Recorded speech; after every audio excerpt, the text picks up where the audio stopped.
Hi, I'm Kyle, and this is my first live annotated bibliography for EDUC 5199. The article I'm reviewing here is by Michelle White, and it's titled, Where Do You Want to Sit Today? Computer Programmers, Static Bodies, and Disability, from the journal Information, Communication, and Society. And when I saw the title, I was very excited. I was looking for all kinds of things. I had said my interest group was young adults. Specifically, I wanted to focus on the type of young adults that I'm teaching. I was thinking introverted adults, and I happened to find something specific to computer programmers. I was excited, so I jumped on it. It starts by saying this particular quote, talking about the way sitting and stasis are incorporated into everyday life, but the sample it uses is a little bit strange, so I was very excited at first. It dove in very quickly to the idea that male computer programmers are hegemonic as positions that are static, people who acknowledge they have large bodies and experience pain. It went on to say those people are feminine in nature, which, as someone who hasn't done gender study work, seemed not politically correct, at least. Something I don't agree with, at least. And maybe that's my own inexperience, but it was, I found it uncomfortable. A lot of the evidence throughout the article, in several places, is based on internet forum posts from tech forums from the year 2000, because this was written in 2006. So from Slashdot and Ars Technica, which used to be really big. They're a little less big now with the advent of Reddit having gone so mainstream. But very strange things have been incorporated as actual evidence, including quotes like this one here.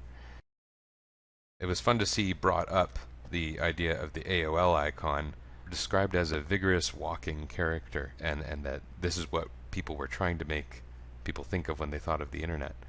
There's some discussion of science fiction literature in a few places where they talk about consciousness existing online separate from the body, but in going through those posts from internet forum users, technology forums, people were very aware of their bodies still. And in that part, we kind of learned that there's not really much of anything saying that computer programmers are disabled in general, or very sedentary male computer programmers are disabled, but it does talk a little bit about specific people who have disabilities related to their work as computer programmers, for example, repetitive stress injuries.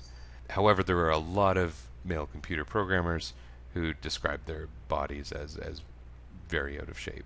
This part in particular kept my attention. The article was, it's hard to say if it's going to be useful or relevant going forwards, but it certainly did entertain me. Using this in an academic paper struck me as pretty amusing. Get up slowly from your chair, gradually taking your eyes off your monitor. Proceed to your front door, you know, where you pick up the pizza from. Then slowly walk outside, which is where the pizza comes from. At the end of the article, it goes into I found it in depth, but maybe that's because it's not really my space, but a 2-paragraph discussion of erotica, including fat person-specific erotica and disabled person-specific erotica, and it used a lot of unusual language I wasn't expecting when discussing this in an article of this sort. I expected it was going to be relevant, and it might still be, but there was very little relationship in this paper to psychology, medicine, or education. Something useful, I'm sure, but little relationship. But the nature of the research being from a mostly anonymous internet technology forum makes me question the whole thing a little bit.